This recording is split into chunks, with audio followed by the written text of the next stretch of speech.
The most feared fighter is not the one with giant muscles or the loudest roar. It's the one who remains absolutely silent. Strange, right?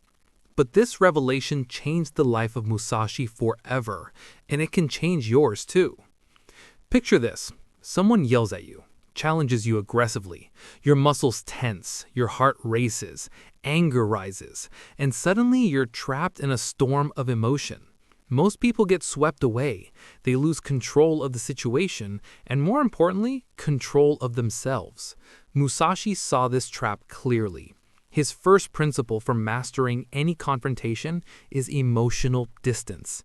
Emotional distance is the ability to step back from what you're feeling, to observe your reactions without being carried away. Musashi described it as watching the storm from above, like a cloud passing in the sky. He didn't become anger or fear, he simply noticed them and let them pass. It sounds simple, but most of us fall into the same trap every day. Someone insults us, and we say, "I am angry," or worse, "I am the anger." We become puppets of our emotions. Musashi did something different. He acknowledged his anger, but didn't let it control him. He said, "I am feeling angry right now."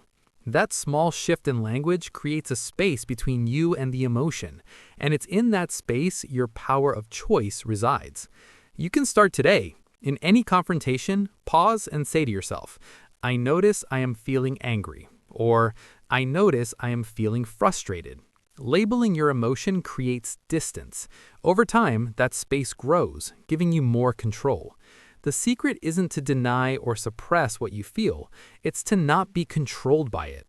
When you distance yourself from the storm, it begins to calm, and that's when true power emerges. Musashi's second principle is anticipatory awareness. Most people react blindly, trying to protect themselves in the heat of the moment. Musashi observed patterns in human behavior. He studied how opponents moved, how they reacted to stress, what anger or impatience revealed. In his famous duel with Sasaki Kojiro, he arrived late intentionally, knowing it would frustrate Kojiro. He even carved his wooden sword slightly longer than his opponents while traveling to the duel.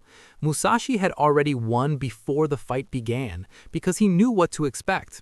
You can apply this today.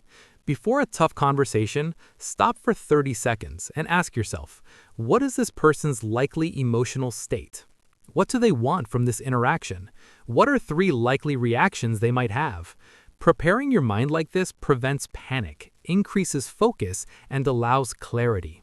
Experts in crisis negotiation do exactly this before high-stakes discussions. Anticipating doesn't control the other person, it prepares you. The third principle is strategic breathing. Musashi observed that fear and anger show first in the breath, short, shallow, uneven. He trained to maintain calm, deep, rhythmic breathing even while striking. Controlling your breath controls your emotional state. Modern science confirms this. Slow, controlled breathing activates the parasympathetic nervous system, calming the mind and body. Try this yourself. Before a tense moment, take a conscious breath. Inhale through your nose for 4 seconds, hold briefly, and exhale through your mouth for 6. One cycle is enough to reset. Repeat 2 or 3 times. This is your internal reset button. Calm in the middle of chaos is power. Musashi's fourth principle is purposeful action. Musashi never acted blindly or from ego. He always focused on his